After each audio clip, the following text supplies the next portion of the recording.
I have 3 daughters. Okay. And I believe fatherhood is probably the second best job I've ever had. Woo. Second best job. Being a husband is number 1. Stay fly. You're listening to the Fly Guy Show. They do everything on the fly and in such a fly manner. Stay fly, stay fly, stay fly, stay fly. All that party. We're going to talk to some great fathers about 4 challenges they've had as fathers and 4 triumphs they've had as fathers. And today we have with us financial wizard, Mr. Money Banks, the man with the plan, the man with the financial plan. Served his time in the military. Thanks for your service, good brother. Ladies and gentlemen, a strong man of God. All right. Mr. My mentor, Mr. John Epting. Give it up, ladies and gentlemen. Get it for him. Let's get it. All right, J.E. in the house. All right, so I'm a little nervous here. Hey, look, man, I really look up to this dude, Polo. I really look up to this dude. Been in his midst for years, man, and every time I'm around him, I learn something. So let's get right into it, man. John, why? You know that I came to talk to you today about fatherhood and 4 challenges that you've experienced and 4 triumphs you've experienced. Tell us about your fatherhood experience, man. How many children have you fathered? Well, of my own. Yes. Of my own, I have 3 daughters. Okay. And I believe fatherhood is probably the second best job I've ever had. Woo. Second best job. Being a husband is number 1. Ashe. Okay. So 3 daughters, what are their ages? Well, I have a 20-year-old. Okay. She's in college now. I have a 9-year-old that we get to homeschool. Thanks to God's grace. And also we have a 5-year-old who's no longer with us. She's in heaven now. But I had the opportunity to father her for 5 years. So that's a blessing. All right. Great blessing. All right. So in talking, you said that challenges. You know, one of the challenges that you face as a father, and that we all face as fathers, is being true to our word. You also mentioned that placing priorities is a challenge. Being an example is a challenge. And combating the culture is a challenge. Why don't we start with combating the culture, all right? I know Somehow I knew you were going to start with that one. Most controversial part. Yes, sir. Let's go with it. No problem. Well, and we live in a world today that most people do say one thing, do another.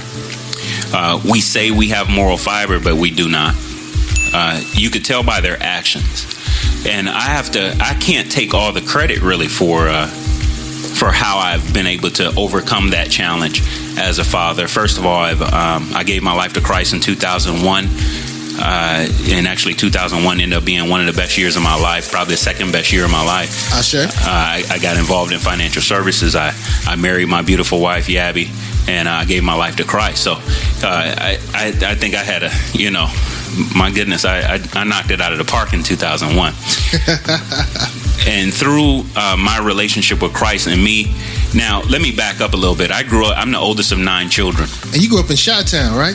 Most first 16 years of my life in Chicago, and then we moved to North Platte, Nebraska. Yes, there's black people in Nebraska. Just in case you, that was the question. Let me go ahead and clear it. But my parents raised 9 incredible children. 9, yeah. Actually 8 while I was in the house, and after I left, they decided to have another one. Which is interesting. But I'm a huge fans of my brothers and sisters. So one of the things that will probably one of the best things that happened in our family is, one, we had 2 God-fearing parents who were searching early in their marriage, trying to figure out, the truth. Okay. And then them moving us out of the inner city.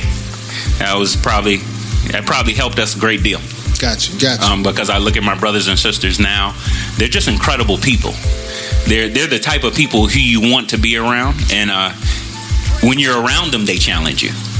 Like when you're around them, you think to yourself, man, I got to up my game.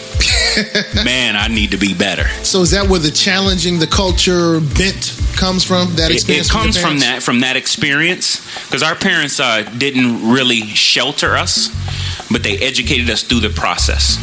So as things came up, we were they sat us down and had some really real conversations. But I grew up. I was born in '71, so you're talking about a guy who grew up '70s and '80s. Well, the '90s, the 2000s, and 2010 on, bit different. It really is. True, bit different. True. Let me ask you a question, man. We're talking about overcoming the culture. You sound like a very articulate gentleman. To say the least. How do you counteract, because it's not cool to talk right in our genre, my age bracket, and younger. Okay. How do you pass that off to your children and for other young men? Well, it's cool to be articulate. My mom is this superhero of mine, and not that Dad isn't. He is too, but I believe both of my parents are superheroes. First of all, how you raise 9 kids on one income? Applause, buddy. Figure that out. But when I think of me speaking correctly, first of all, you coming in on the middle of the movie. I didn't always speak. And I know how to revert back too if I need to. It depends on where I am, what am I doing. But I've had great mentors in my life. And most people are looking for somebody to grab them and mentor them, when the facts are you have to seek out mentors. If you want to learn something, the library doesn't come to you. You got to go to the library. So I sought out certain men that I watched before I sought them out. And you can tell somebody's a good father not by what they say, but the result. So you look at the children and you look at how they operate, right? And especially when they're consistent. In other words, they're the same at church, the grocery store, and at home with that child. You might be on to something here. So I have some men like that in my life who've mentored me over a number of years. And sometimes when they were mentoring someone else, I picked up on what they were saying. So it tells me I was in the room for a reason. Right. I can name some people: Deacon Don McWhorter, Carlton McLeod, Dennis Meeks. There's numerous. Got Daryl Moore, Derek Collier, Joey Colasito, Bob Lanya. Of course, my dad. I could keep going as far as men who've inspired me as fathers. So when it comes to speaking properly, one of my mentors, right, his name is Mickey Wynn. He taught me years ago, you'll never out-earn your image. You'll never out-earn your image. So it depends on the area of expertise you're trying to operate in. Will tell you how you should talk or whatever. I believe you should speak proper. All right. Now, of course, I'm not even speaking proper, but I do my best. And that came from me becoming a voracious reader. I hate reading. Because you got audience members who hate reading like me. Yeah. Okay. I hate reading with a passion. But I love the man I become from the reading. Ooh.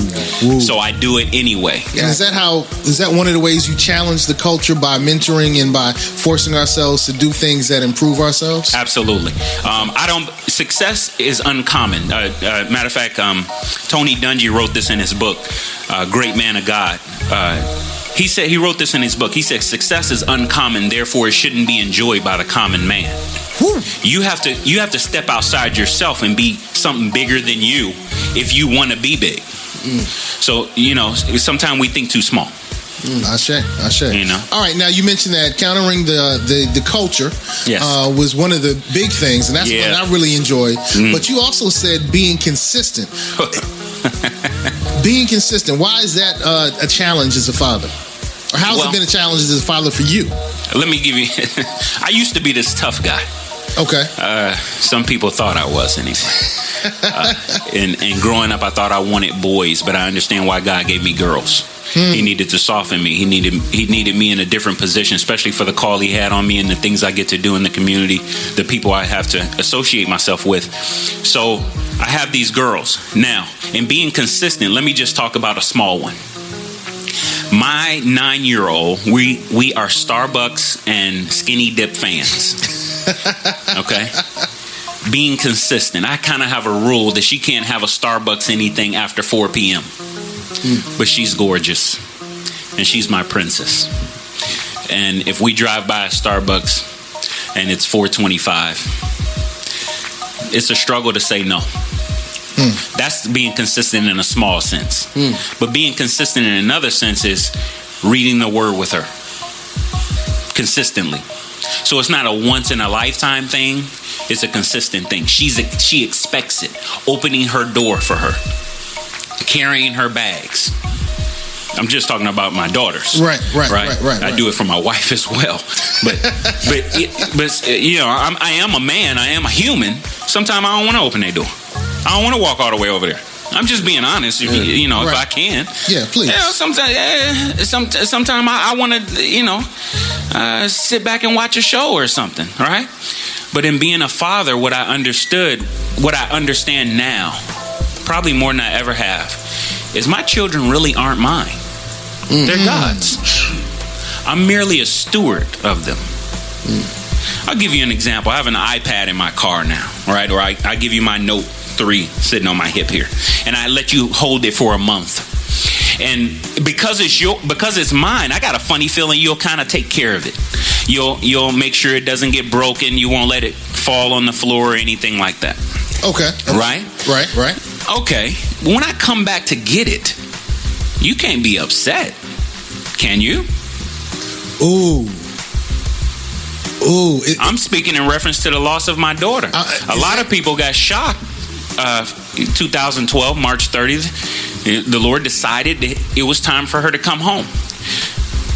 I said home because this isn't her home. Right. That's her home, and I was just a steward of her. That's heavy, brother. I couldn't be upset when he took his child back. You couldn't be upset? No. You didn't, man. Now, you coming in the middle of the movie, I had to mature. All right. You see why he's my mentor, right? I see, man. It's better to light a candle than to curse the darkness, man. You feel me? Yeah, I get that's Earth, Wind, and Fire, right? Nah, man. That's education, my brother. ASAP Rocky, right? You got it. All right. So back to John. That's. Whew. All right. So tell me the beginning of the movie. If that's the middle of the movie. Okay. I had my first child in 1994. We don't have the greatest relationship. She's now 20 years old. She's at Virginia Union. My first 7 years in the Navy, when I had her, I was out to sea a lot. I was gone a lot, and we didn't know each other. Okay. And through the divorce of my first divorce, first and last divorce, through my first marriage, things didn't pan out right, and there's some challenges in that. I take full responsibility for that because I understand that first rule of leadership: everything is your fault. And you can't change anything you don't take responsibility for. Okay. If you don't take responsibility for it, then it's still in somebody else's hands, and technically you're still a slave. And too many people died for me to be free, so I decided I'm gonna be free. I say. So through that relationship, things did not, pan out as well. But also, John was not walking with Christ. And I'm probably gonna offend some of your listeners here. No. But I'm gonna go ahead and say what I gotta say because you invited me. I didn't call you. All right. A real man loves God. Yes. Until then, you're a boy. You're just perpetrating a fraud. Yes. So, in 2001, when I gave my life to Christ, I looked back at all the things I did wrong as a father by not leading her and not leading my ex-wife at that time. And John needed to man up. And then I got hooked up with some great teaching. As I said, great men of God who used to say stuff just off the cuff. I have a friend of mine and his brother-in-law, Deacon Don McWhirter. He would say stuff to his brother-in-law, and I just happened to be in the room and I would catch it. And I'll give you a couple of them. He used to say stuff like, if my daughter came home with a man just like me, would I be pleased with the outcome? If my son grew up to be just like me, would I be pleased with the outcome? My son, but I don't know about the daughter part. Right? So he said, if the answer's no, then I got to change me. Right. Because I'm the only person I can change. So, and if you think about it, as I have daughters. Right. My daughters are going to subconsciously look for a man like me. They don't even know they're doing it. Because I'm the only example they know of a man. Exactly. So good or bad, they're gonna look for a man like me. Right. That's a scary deal, man. The brother mentioned about possibly offending, our listeners, One thing about fatherhood that you mentioned, I'm glad you mentioned it, is exposing the children to God. And what I find out is that a lot of gentlemen and women, my age and younger, they want that relationship with God. They believe that it's possible, but they don't have any examples of strong leadership, whether it be from a pastor or from a father. And it makes them not trust in something that you got to have faith in. Think about it. If I don't even have you right here in front of me, how can you expect me to believe in something that you ask me I can't see? I hear you. What I'm saying? And on behalf of great fathers everywhere, I apologize. All right. Whoa, that's deep. That's deep. That's deep. I promise you, I'm making some changes to make that more available to more people. Thank you, sir. I say. And I'm going to just start with me. That's what we got to do. Okay. So one person at a time. All right, It's this thing that most people think one person can't make a difference. And that's totally false. I agree. I'll make a difference for that one. I agree. True. Okay. Well, we actually talked about 3 of the challenges. We talked about staying on point. We talked about challenging the culture. Yeah. The sneak attack is you talked about how to handle the ancestorship of one of your daughters, being a I can't. It's just so heavy on my heart. What are some of the things you're proud of? Let's round up with some of the things that you're really proud of as a father, John. I'm proud that I have the men in my life that challenge me to be a better father. I'm proud that I submit myself to accountability. That these men can ask me anything in reference to my fatherhood, my marriage, my money, and I will answer them truthfully because I know they love me and they're looking to see me do better. See, your friends love you for who you are. Your mentor love you too much to leave you the way you are. So these men, he got a bomb sound. He just dropped a bomb. He got give him a bomb. All the jewels, the one-liners, man. Motivated over here. Keep going with John. I feel like conquering the world now, bro. And you can. And your ancestry should be able to do so after you. I'm proud of that. I'm proud that I am involved. I'm a big sports guy. I used to play basketball. I was a point guard, and years ago when I became a Christian, I actually, it was even before I became a Christian. Something dawned on me after a Lakers game. Now, I'm not a Lakers fan. I'm a Bulls fan. I'm originally from Chicago, so I don't really have a choice. That's the boo button. Yeah, it could be a boo. I understand. But here's the deal. I realized one day, and this goes back to those priorities. Okay. Guys, you can't watch sports all the time when you're trying to raise children. I no longer watch sports. I can't tell you who played for who. Back in the day, I could tell you everybody's stats. I could tell you what they ate for breakfast on Thursday. But today, I realized 2 things. One, the Bible says a good man leaves an inheritance to his children's children. So if I'm going to do that, that's going to take some time. Second thing I learned is my time is currency. So you better ask yourself how you spending it. All right. There's a movie out with Justin Timberlake. It was actually on today. I saw it in passing, called In Time. And these people, you literally bought a cup of coffee with a couple of hours or something like that. All right. Can you imagine what your life would be like and how you would operate if time was the currency? You wouldn't procrastinate as much, huh? So I don't watch much sports anymore. If I'm not building my business or mentoring someone or sitting down going over the word of God with a young man whose wife just left him and cheated on him, and I'm trying to get him to see that, hey, you can get through this. Right. If I'm not sitting down doing those things, I'm with my wife and I'm with my daughter. Real quick, you mentioned you're from Chicago, man. We know about the violence that's plaguing the city. What do you think is the answer to that epidemic? You want me to tell you the answer to that epidemic? Yes, sir, I do. Our listeners need it. Yeah. I'm glad you asked. Ooh, look, we need some theme music whenever he talks, right? Fathers. Okay. Ooh. All right. Here's the facts. Everything rises and falls on leadership. So if I could get men to just stand up and take their rightful place, stop listening to the women and the sexist movement and all of this little city silly stuff. God designed us for a reason. Our shoulders are broad for a reason, so we can take on the world.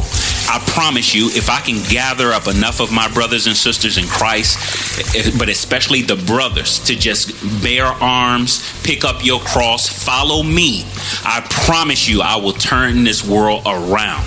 Indeed. But it's got to start with fathers. Got to start with fathers. Indeed. All right. Yo, this is... Man, I don't know what to say, bro. I'm motivated, though. You motivated? Motivated. Let's go do something big, man. Let's do it. We are doing something big. We here. Well, I tell you what, just having this gentleman on, we just accomplished something that's larger than we don't even understand. So, John, I want to thank you for coming out, sharing your story. No problem. It was touching, it was motivating, it was uplifting. Watching this man stand in front of a group of people and say that I am, because of Christ, able to withstand the loss of my child and stand up as a shining example of how you can keep moving on. And I'm kind of paraphrasing, but man, that was like it was a pivotal moment in my life. And I remember you were there. Yeah. I know that whatever we're shouldering, whatever the problems are, if we can be the leaders that he talks about, it's going to change. So, John, God bless you.